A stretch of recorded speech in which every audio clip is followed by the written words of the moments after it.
Hello everyone, I'm Lorena again, and right now I will show you how to take your grouts from dirty to clean in under 20 minutes. This video was made in response to one of my subscribers' requests that, like many of us, wants to know how to clean grouts. So it is my pleasure to show you my top 3 favorite techniques. Before we start, I'll show you a close-up of these dirty and grimy grouts. And know that there is no shame to it. They all get dirty and accumulate stains and oil that build up over time, making them look solid, yucky, black, just like this one. I think this is what you'll need no matter what technique you decide to use. The rest is up to you. 1 pair of gloves. Knee pads in case we need to get a little closer. A mop head of your choice. A stick. Extendable is highly recommended for ergonomics. And a bucket with a wringer if possible. For the sake of science, I'll be testing each technique for 3 minutes. Here we go. Test number 1, hydrogen peroxide and baking soda. Should you decide to go for this one, you will need these 2 things, of course, hydrogen peroxide and baking soda.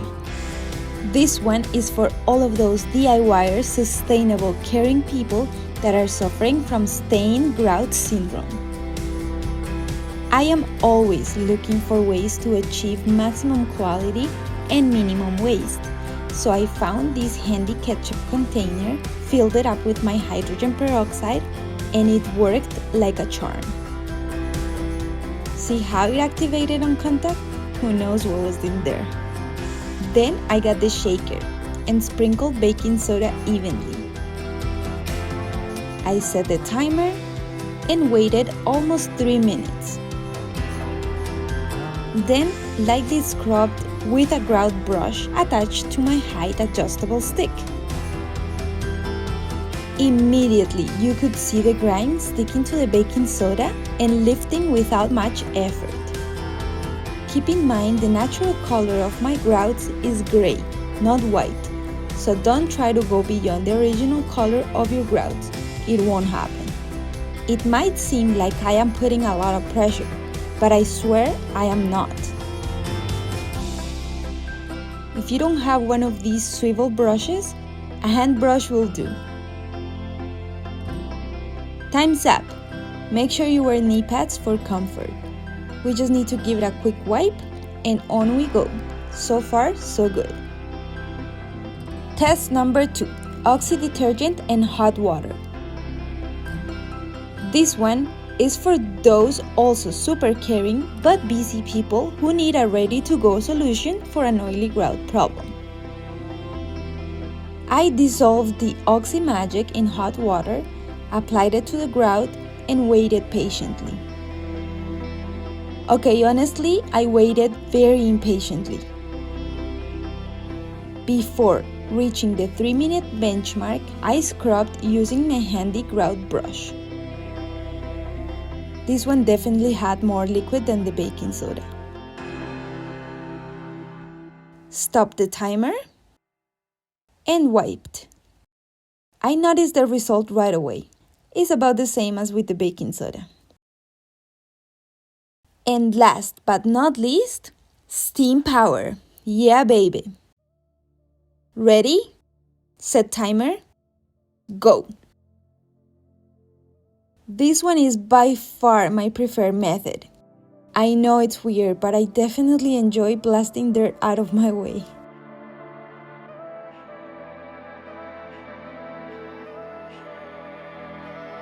To be fair, before the 3 minutes were up, I stopped and scrubbed too, even though I don't even think it was necessary at all.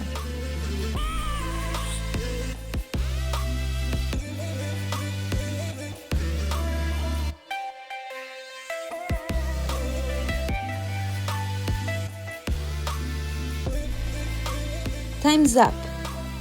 Let's see how we did on test number 3. Since with this method there is no residue, I simply used my mop to wipe dry.